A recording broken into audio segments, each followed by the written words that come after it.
Welcome to Balm and the Burnout, a podcast for cross-sector people and professionals navigating personal and systemic burnout. Whether you're a doctor, educator, farmer, caregiver, or simply trying to survive under the weight of broken systems, this podcast is here to offer solace, strategy, and solidarity. Welcome back to Balm and the Burnout. I'm your host, Megan Hadley, founder and health coach at Harvest Health and Wellbeing LLC in the Twin Cities in Minnesota. And I cannot wait to chat today with Tina Rexing. And Tina is an entrepreneur and former corporate maven who is now exploding her delicious cookies all over the country. In 2015, T-Rex Cookie was born from a leap of faith and a 17-year run in baking competitions. And in 2015, T-Rex was featured on the Today Show on a search for the best cookie in each state. In 2016, TimeOut Magazine names T-Rex Cookie the best cookie in America. And in 2017, T-Rex Cookie opened its first cafe and retail location. Since then, T-Rex Cookie has been featured at the Super Bowl 52 in Minneapolis, featured on ABC's Shark Tank, although that episode never aired because the TV execs couldn't afford them. T-Rex Cookie also launched frozen cookie pucks into retail locations for people baking at home, expanding to 1,000+ retailers, and they continue to grow. Tina and her company have been featured in media such as NPR, The Today Show, Good Morning America, Pop Sugar, and Food Bible, and locally the Star Tribune, Twin Cities Live, Care 11, Minneapolis-St. Paul Business Journal, Twin Cities Business, boasting partnerships with the Minnesota Orchestra, the Lynx, U.S. Bank Stadium, Children's Theater, and History Theater. Her physical locations currently are in Eagan, Minnesota, and the MSP Airport, Terminal 1, Concourse C. Head there early if you're going on a flight soon. And her retailers currently include Cub, Kowalski's, Lunds & Byerly's, Hy-Vee, and several breweries in the Twin Cities area. And I almost forgot, but I couldn't omit that we went to the same college. Surprise, we are everywhere. We both went to St. Olaf. And Tina, you are the third Oli on the pod so far, so I feel like I'm being a little biased, but honestly, we're good people, you know? Well, umiyaya to you. Yeah. Thanks again, Tina, for being here today. Thanks for the intro. I mean, it sounds really impressive when I hear someone else talk about it. So thank you. I really appreciate it. That's the whole purpose of the bio, just build you up, remind you how much you've been through. Yeah, I think going through it is a little different story than if you read about it. I guess it's different. I totally get that. Thanks for having me on. Yeah. I'm curious if you could share with our listeners a moment when you felt really present lately. Present? Well, I teach yoga 3 days a week, a hot power. I work for a company called Core Power Yoga, and they're all over the country. But a couple years ago, I decided to start teaching yoga. And so I taught 3 classes this weekend. And I think for me, anything physical that's physically related where you're like trying not to pass out forces you to become present. So that for me is really important, to stay present physically, and then it extracts me mentally also. Absolutely, that connection to body, and it makes sense why you started out as a baker too, if you're doing that physical work and delicious work too. Yes, and I've told a lot of people this, is that it's been years since I've been in the kitchen myself, because one of the key things as an entrepreneur is hire people who can do that job better than you can, and just be there for them when they have questions and put out fires, figuratively, not literally, hopefully, and just kind of be there for them to bounce ideas off of. But at the end of the day, they are doing the work that I started, and they know they do a better job than I do. Yeah, such important humility to bring to that, and knowing that as a business grows and scales, you're bringing people on board that can make your brand look even better because they're producing at a level that one person alone couldn't do on their own.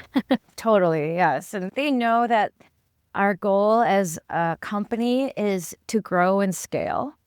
And that changes the way we do things. You know, we're no longer a tiny company that makes 200 cookies a day. We're a tiny company that makes 2,000 to 3,000 cookies a day. So it changes the way I speak to them. It changes the way they speak to me. And they know that we all are striving towards the same goal for the company. Yeah. And I know you kind of alluded to it as I read the bio or afterwards, but tell me what that journey has been like to just watch you going from baking and competitions and at farmers markets and now having this scaled business. When I started the company, it was more of the question of, can I do it? I'm not sure. So when I quit my job in 2014, it was November of 2014, I quit my job, corporate, 6-figure job. And I came home and I told my husband that I had no backup plan, that I just didn't want to deal with corporate America anymore.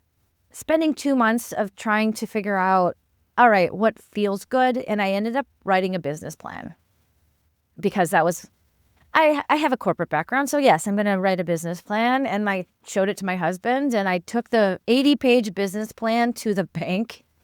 And without even reading it, they gave me a line of credit for $50,000 because I wrote a business plan. Because apparently most people go to the bank and they have no idea what they want the money for, but I had it laid out.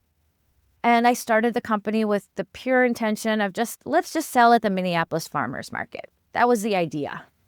And I ended up finding a commercial kitchen. I hired my parents to help me bake cookies at 3 o'clock in the morning in a not so awesome neighborhood. And we sold cookies and we would sell until we would sell out. And I'm like, okay, that worked. Let's just go to the next market. And it's really interesting how I look back at it now. I want to tear up and cry about it because it was such a cute little company. We're not cute and little anymore, but to some people we are. But knowing that where I am today was not in the business plan at all is really surprising to me. Yeah. How do you think you navigated all those twists and turns? I think it's a lot about grit in terms of grit and luck, a combination of both. Being able to take what's thrown at you and try to figure out how to fix it. I've always been a problem solver. Even as a child, it's like, give me something to solve and let's do that. Also, I've taken Strengths Finder and my number one strength in Strength Finder is competition. So I hate losing. The idea of giving up, quitting, etc. is just not in my vocabulary. So it's just a combination of my crazy Scorpio oldest daughter mentality, combined with the fact that I am an immigrant. I was born in the Philippines and we moved here when I was young. And my parents kind of instilled in me that you have to work twice as hard as the next person to get the same thing done. That's just how we are. Yeah. So really this huge value that comes from your family, your cultural identity, your astrology, that you mentioned the Scorpio, that usually comes up for people, but also just that sense of surprise and kind of awe and wonder that you have at being open to what happens next and not being stuck on this original business plan, but kind of going with the flow and seeing what twists and turns you needed to take next. Right. When I had a mentor early on, and I remember them telling me that in order to keep yourself grounded, you need to say no to something every day.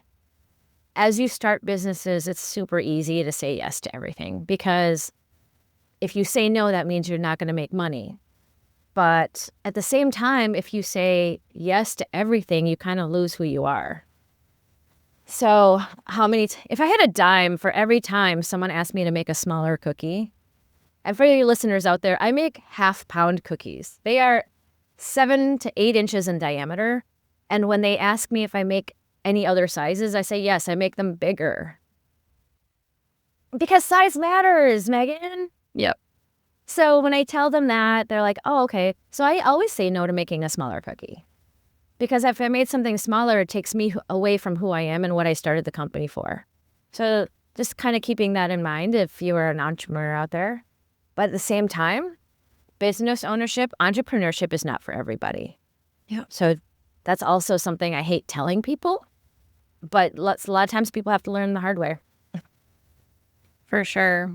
Yeah, and that's such good medicine to hear that no can actually keep you grounded instead of take you away from something that can keep you close to who you are and why you're doing what you're doing. That makes a lot of sense. Mm-hmm. Definitely. Yeah.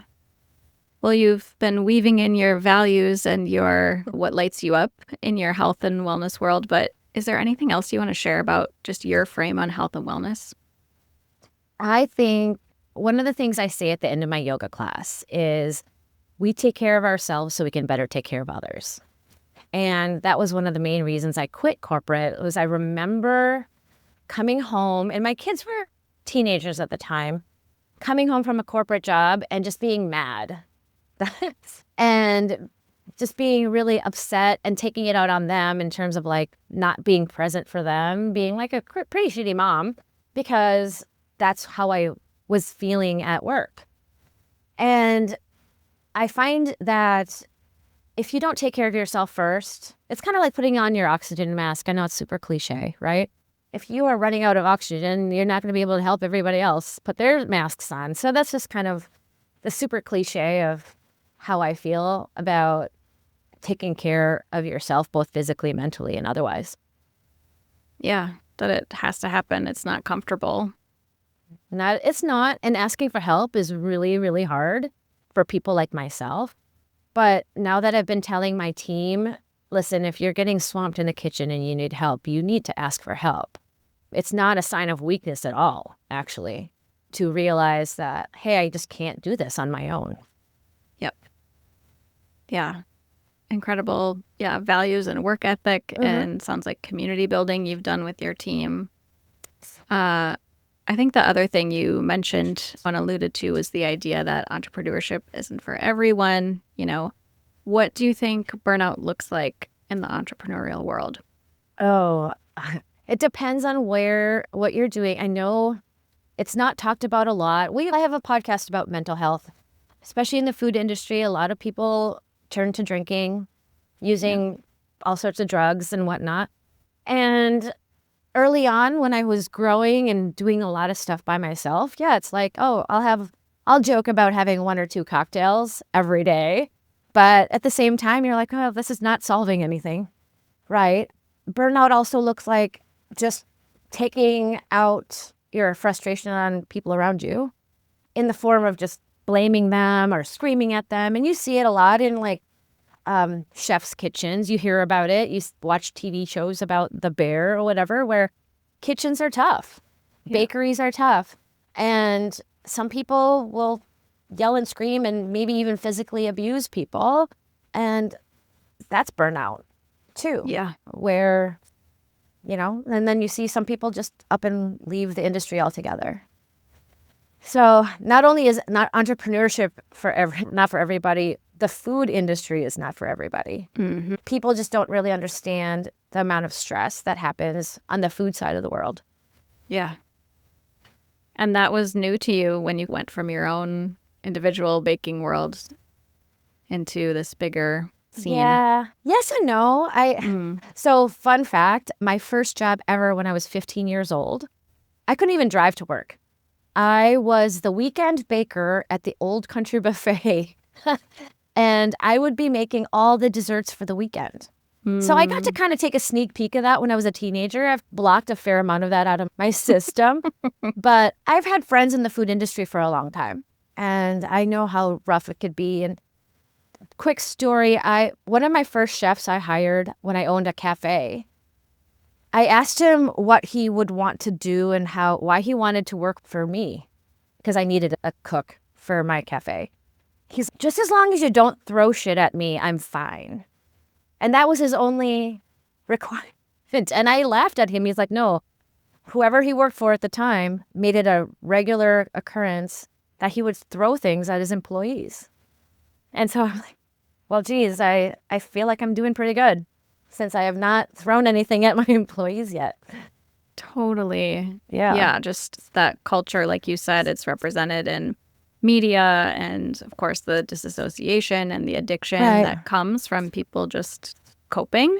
It may be a coping mechanism that's not necessarily advantageous to your health, but people are out there trying to support themselves in the ways that they can. And so it sounds like you just building a culture based on you and your values happens to be a different environment than a lot of the food industry is used to. Definitely, for sure. Yeah. And I would love to hear a little bit more too. You mentioned as we were planning how your family has really played a role in the building of your business. Well, in addition to my parents helping me start the company in terms of free labor, my sons, one of the things I remember after I quit my job, and it was a very good IT job, as anyone would know, IT jobs pay well. But when I decided to walk away from that and give up that paycheck, it changed the family dynamic quite a bit. We had to give up, our country club membership. We had to give up our season tickets to the Minnesota Wild, right? Because obviously I was not bringing in the income I was used to. The kids at the time were questioning that, obviously. You're 13 and 14, and they're just like, why are we not doing all the fun things that we used to? And my husband at the time, who is still my husband, but my husband at the time would be like, oh, it's because mom quit her job, right? Mm-hmm. But at the same time, I had to tell my kids, I'm like, you don't have to make a gazillion dollars to be happy, which at the same time, I'm kind of convincing myself of that on a daily basis. But it was really important for me, for my sons to see that it's okay to do something that you love doing. And you don't have to be, quote unquote, stuck in corporate. My husband loves his corporate job. He could be there all day long.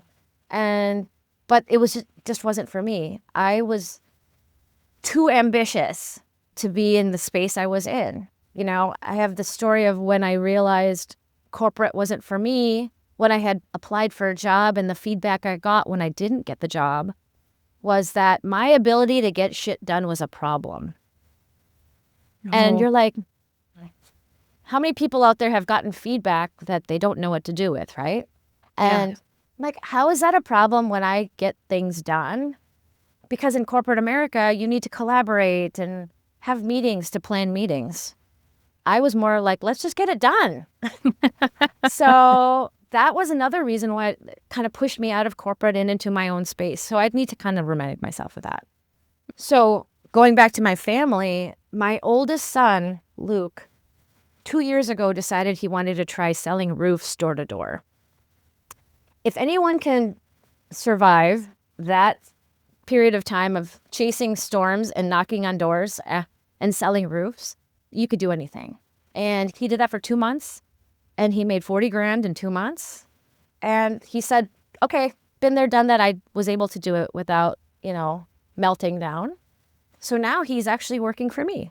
He just graduated from Carlson School at the U of M with a marketing degree, and he decided that he wants to come work for me. So he's on my team full-time as my director of sales. So that's kind of a full circle moment for him, because when I used to bake competitively, he would take my cookies and sell them out of his locker in middle school. And now he's going door to door selling cookies, which is a lot easier to selling roofs, by the way. Roofs, yes. Yeah. That is such a sweet story. Thank you for sharing that. I'm seeing just the generational link between your parents coming here, building the life for you building your own life, finding your way to this happiness and cookies.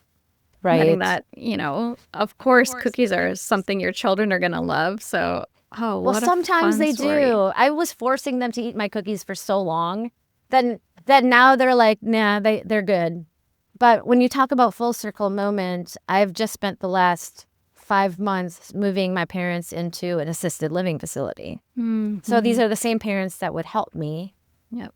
But having to take time out of my job, my daily job of running T-Rex Cookie, putting that on pause and helping my parents navigate this change in their lives has been a huge challenge. And talk about burnout. I'm probably more burnt out on that than T-Rex cookie, because anyone who has to deal with the transition your parents have to go through as they get older I feel for you, because that's where I'm sitting right now. Yeah. That changing of the guard, that Yeah. responsibility. Yeah, that's a lot. Well, as we think about where you're going next, you also talked about the idea of looking for investors and what that looks like. Why don't you share with me what's on your mind with that? And so right as we speak, like right now at noon today, I own 100% of my company. But about a year ago, I started thinking about growth and how do we scale a company without additional funding? And it's virtually impossible to get to that next level, quote unquote, next level, without taking outside money. So I spent quite a bit of time meeting with people in the big pocket venture capital, private equity world, where they don't necessarily care about me. They care more about how soon can they make their money. So I spent a fair amount of time, like almost 8 months, kind of vetting these people out. I'm like, something about meeting with them and the whole idea of handing a portion of my company out to people who don't necessarily care about me and how I started was hard. And so I pivoted, that's the big, the P word, into reaching out to friends and family instead, and or people who knew the company when. I knew you when you were just schlepping cookies at the farmer's market. Those are the people that I want next to me as I grow. Those are the people that I want to write a check to when I sell the company, right? So this afternoon, I'm going to be meeting with my first investors who are going to hand me their investment checks, because I know that they believe in me and they know they believe in my cause and the way I want to grow the company. That's what I feel better about. I was losing more sleep about giving money, taking money from people who didn't care about me and my family than I am like taking a friend's money and taking care of it is something that's going to make me feel a lot better about this company. Yeah. It sounds like so much based in that relationship capacity, right? That it's this thing that you've built, but also it sounds like you really want to be honored and honor them, honor the people you know by taking care of their money, and they trust you to do that. It's less transactional, it's more relational. Right. And it's not like giant sums of money. I had one individual with really deep pockets say, I'm going to write you a check for $200,000, but I want 40% of your company today. And just hearing that is so demoralizing as a person who's started this company from nothing. I would rather take $1,000 from someone who worked really, really, really hard for that $1,000 and trust the fact that I will take their $1,000 and try to make it into something bigger. And that probably is much more motivating than having to answer to someone who just took 40% of my company and knows nothing about me. Yeah, I'm hearing that theme come back as you were talking about your capacity to get things done, like the heart of your work and honoring the work that you've put in and the vision that you have. And not that you're like, hoarding it or anything, but you've put blood, sweat, and tears into this thing, I'm sure. Oh, definitely. I'm like cut the tip of my finger off when you talk about blood. Oh, literally. Like I literally have bled for this company. So the whole idea of making sure that other people come along on this journey with me is really important, because it's super lonely, actually. When you think about, you get to a point in owning a company, it can get really lonely. So you want to share it with other people, regardless if it's good or bad news. At least share it. And if you keep it to yourself, it's hard. Yeah, it is hard. I sense that loneliness. I've felt it myself. I feel it often. There's a seasonality to health coaching, and the summer is always so light. And I love summer, but I always have this existential crisis. It's like, am I doing enough? Am I doing what I should be doing? But when you think about the work you're doing and how it lights you up, you envision this space. I read in an article where you didn't have to work in a cubicle. And that's exactly what I did when I was visioning my business. So I love just knowing that while you might not be baking every day, you're still doing something that makes you happy, makes your family happy, and it's Some worth days. it. Some days. Some days, but it's funny because some people believe that you get to a certain point in your business and suddenly you're a gazillionaire. Yeah. And the idea of that, yes, you see my brand at the airport. Yes, you see my brand on the grocery store shelves. But that's part of my strategy is you think I'm a lot bigger than I am. Mm-hmm. And that's our growth is if you can make people believe that you're a lot bigger than you are, that you're doing the right things. Mm-hmm. You have that name recognition, the brand recognition, the community support, and all of that. Right. And, some people, it took until now to have a lot of people realize that T-Rex cookie was named because my name is Tina Rexing. I always love when they come to that realization. There's you can literally see the light bulb in their brain turn on. They're like, wait, is that your real name? I get that question a lot. Wait, is that your real name? Yeah. Yes, actually it is. Yeah. Well, as we wrap up here, Tina, why don't you tell me one thing in your work recently where you sparked some joy, hope, or a sense of renewal? Most recently, and we talked a little bit about it with Luke, my oldest, working for me. And by the way, I never want to forget my youngest son, Owen. He also works for me too. He more goes to events and he'll sell cookies from either the US Bank Stadium or where else does he sell? US Bank Stadium, or he's selling at the CHS field, which is our AAA baseball team. And he likes to work those events with his girlfriend. So it's kind of nice and family-ish. But I think the sense of renewal and joy has come back ever since I hired my son, Luke, because he's coming at the business with 10 times more energy than I could come into it with. But he's also coming in with a level of confidence that you don't necessarily see from someone his age. He's 23. Mm-hmm. Someone his age going into a brand new company, you're just waiting around to see what he should be doing. A normal company. He's come into this company with his hair on fire and basically telling me what he thinks he can do. And if he doesn't, he's going to consider himself a failure. So seeing a different level of ambition in my own child kind of reinforces the fact that I did pretty good as a mom. But at the same time, it's funny because he'll ask me questions and he'll call me mom.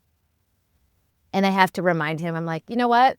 You have to call me Tina in this space in order for other people to take you seriously, because working for your mom and or dad or whatever is actually kind of scary because he's starting to realize he can't put it down because he lives at my home now. So he comes home and he wants to talk about business. I'm like, my brain is turned off right now. We don't want to talk about T-Rex cookie right now. Can I just be your mom? I have to teach him how to compartmentalize work. Otherwise, talk about burnout, you might have to give him therapy. Right? I'm trying to do the best I can to warn him. There's a time and space for work, and there's a time and space for just being my kid in my house. Mm-hmm. Yeah, separating those roles. And I love hearing the ambition and the, competition that has come into him as well. And now allowing a new level of learning as the boss. Yeah, totally. And maybe at one point in time, he's going to want to be the boss, and that's totally cool. And I just have to make sure that my team looks at him not as my son. Yeah. And it's important that my team respects him for the work he brings to the table, and they have to know that I handed nothing to him. Mm-hmm. Yeah. Well, you're doing so much with that family legacy and your dream. It's so inspiring to just chat with you today. I'm wondering if you have one takeaway for our listeners as they're listening. I think, and I say this to some of the talks I give, is do what you love, but kind of be careful what you choose. Because, for example, I'll just put this out this. Baking was my hobby, right? My hobby turned into my job. So now yoga was my hobby. And now yoga has turned into my job. So kind of just pick and choose what you choose to convert from being a hobby into your career. Mm-hmm. Because I used to love playing tennis. I became a professional tennis instructor. I stopped playing tennis. You know what I mean? So people have to really take a deep dive inside yourself to decide. You hear people say, do what you love. Yes. But what you love to turn it into a job is a different thing. So kind of keep that in the back of your mind as you decide to go through your life and your career. Such good advice. You're like our own business mentor today. I'm like a guru. I could be like your entrepreneurial guru on your show. Exactly. I could have you back. I would be happy to have you back another time. Well, it was just so wonderful to get this moment to talk to you about your business, about what you see with burnout in the industry. I know this will be so useful to hear people here in the Twin Cities who've, made this brand recognition of themselves, but also have this very grounded sense of reality and how to support people through building their own businesses. For sure. Well, thank you for having me. I really appreciate it. It's been fun. Yeah, thanks, Tina. Thanks, Megan. Balm and the Burnout is a listener-supported podcast made possible by my work at Harvest Health and Wellbeing. If you'd like to support this project or contribute to a community scholarship, you can leave a tip on Venmo at HHW-LLC. Thanks for listening, and see what you can restore and alchemize today.